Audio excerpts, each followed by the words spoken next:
की बात है। एक छोटे से गांव में एक महिला रहा करती थी जिसका नाम मीनाक्षी था। वह बहुत अच्छी इडली बनाया करती थी और उसकी इडली पूरे गांव में मशहूर थी। मीनाक्षी रोज गांव के बीचों बीच एक छोटी सी दुकान लगाया करती थी। वो सुबह सुबह ताजी ताजी इडली बनाती और उसे सुंदर से टिफिन में सजाकर गांव में बेचने चली आती। गांव में बच्चे बड़े बूढ़े सब इडली के बड़े दीवाने थे। अरे मीनाक्षी दीदी, जरा एक प्लेट इडली तो लगाना। जी भैया, लगाती हूँ। मीनाक्षी अपने ग्राहकों को जल्दी जल्दी इडली बनाकर दे देती है। उसमें से एक ग्राहक बोलता है, अरे मीनाक्षी दीदी, आपकी इडली का तो जवाब नहीं है। वाह, बहुत उम्दा बनाई है इडली। धन्यवाद भैया।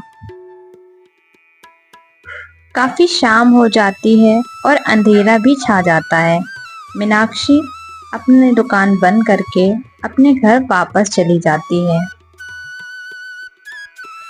वहीं मोहनलाल अपने घर पहुंचता है और अपनी पत्नी से इडली की बहुत तारीफ करता है। अरे पता है भाग्यवान, इडली तो मीनाक्षी बहन बनाती है, बहुत अच्छी। उसके जैसे इडली तो पूरे गांव में कोई ना बना पाता होगा।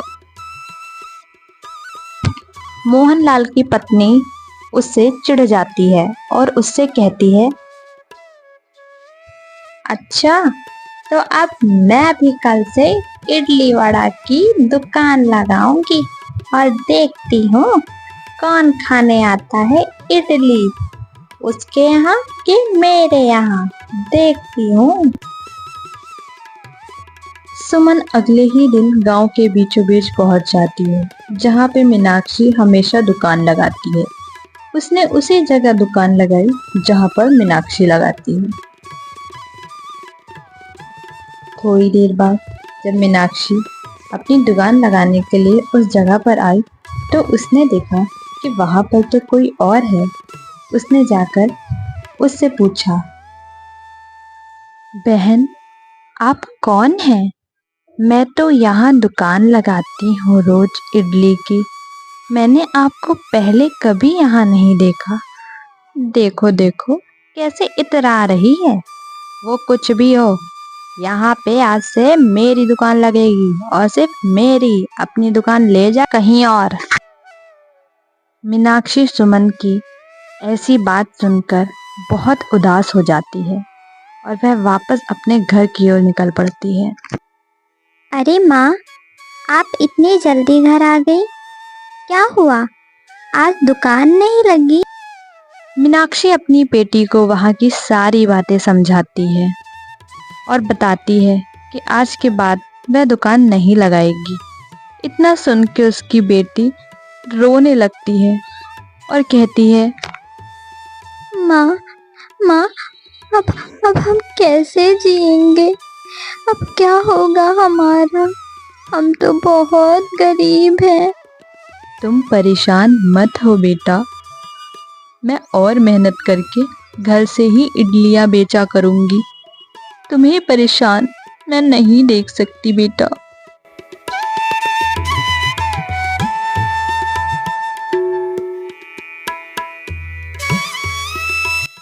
मीनाक्षी ने हार नहीं मानी। मीनाक्षी अपने घर में इडली बनाकर घर से ही बेचने लगी। देखते देखते उसके घर पे भी कई लोग आसपास के इडली खाने आने लगे। मीनाक्षी की बेटी भी उसकी बहुत मदद कर रही थी। वह यह देख के खुश थी। अब उसकी दुकान पर ग्राहकों की भीड़ लगी रहती।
मीनाक्षी की तो जैसे किस्मत ही बदल गई थी। उसने एक अच्छा घर खरीदा और वह सभी गांव वालों की बहुत अच्छे से मदद करती। उसका स्वभाव बहुत अच्छा था। कुछ दिन बाद गांव में हर जगह ये बात फैल गई। अरे सुनती हो सुमन, मीनाक्षी दीदी तो बड़ी दिल वाली है। मुझे पैसों की जरूरत थी, उन्होंने तुरंत मदद कर दी मेरी। मीनाक्षी की इतनी तारीफ सुनकर सुमन को मन ही मन गुस्सा आ रहा था। आखिरकार उसने इतने कम समय में इतनी पहचान बनाई तो बनाई कैसे। एक रात सुमन ने एक चोर को बुलाया। जी मालकिन जी, क्या काम है मुझसे? देखो, तुम्हें मेरा एक काम करना है। तुम्हें मीनाक्षी के घर जाकर चोरी करनी है। वहां पर जितने भी पैसे हों सारे पैसे चुरा लाना। ठीक है, मैं आपका काम कर दूंगा, मगर मुझे इस काम के बदले 50,000 रुपये चाहिए, नहीं तो मैं ये काम नहीं करूंगा। सुमन भी उसे वादा कर लेती है पैसे देने का। उसी वक्त वह चोर रात के अंधेरे में निकल पड़ता है।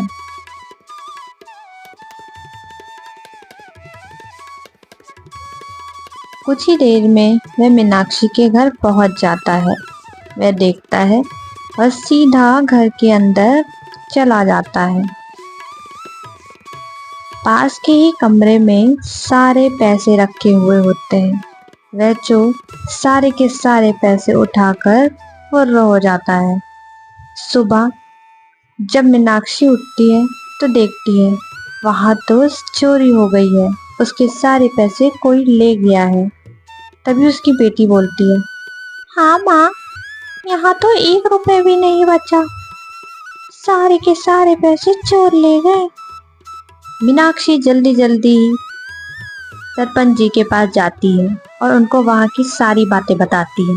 वह उनसे कहती है, सरपंच जी, हमारे सारे पैसे चोर ले गए।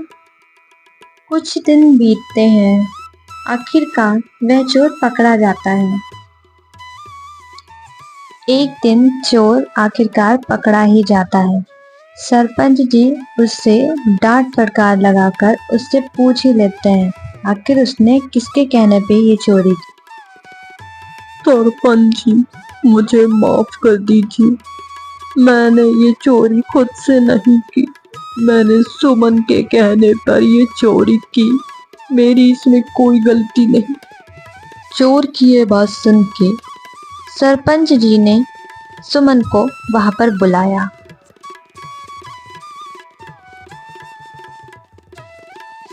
तभी सुमन आती है और सरपंच जी उससे पूछते हैं,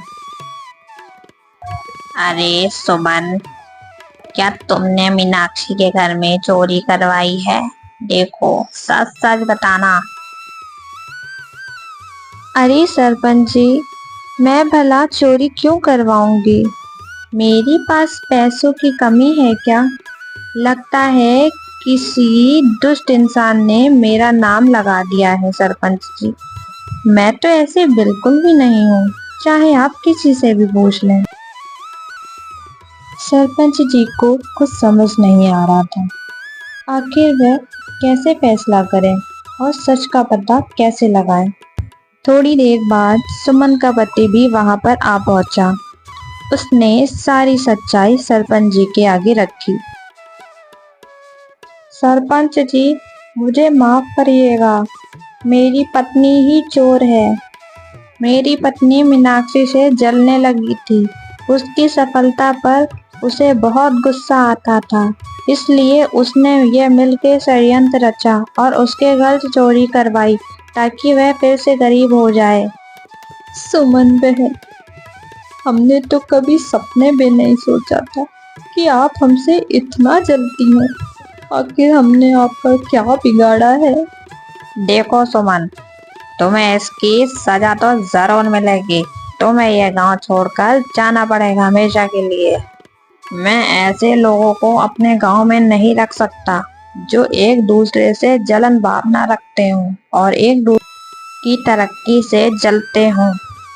हमारे अंदर ऐसा स्वभाव नहीं होना चाहिए।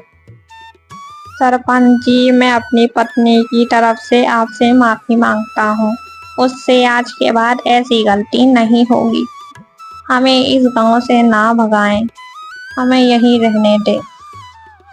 हम आपसे माफी मांगते हैं और आप सभी गांव वालों से माफी मांगते हैं। हम दोनों को माफ कर दें। मीनाक्षी बहन, सरपंच जी, मुझे माफ कर दीजिए। मुझसे बहुत बड़ी भूल हो गई। मैं घमंड में चूर हो गई थी। मुझसे बहुत बड़ी गलती हो गई। मुझे हो सके तो माफ कर दीजिएगा। मीनाक्षी को सुमन के ऊपर तरस आ जाता है। वह उसे माफ कर देती है।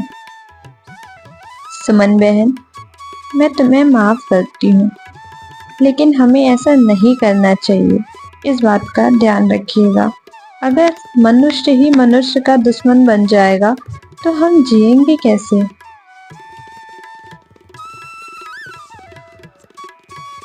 कुछ दिन बाद गांव में फिर से वही खुशहाली आ गई थी।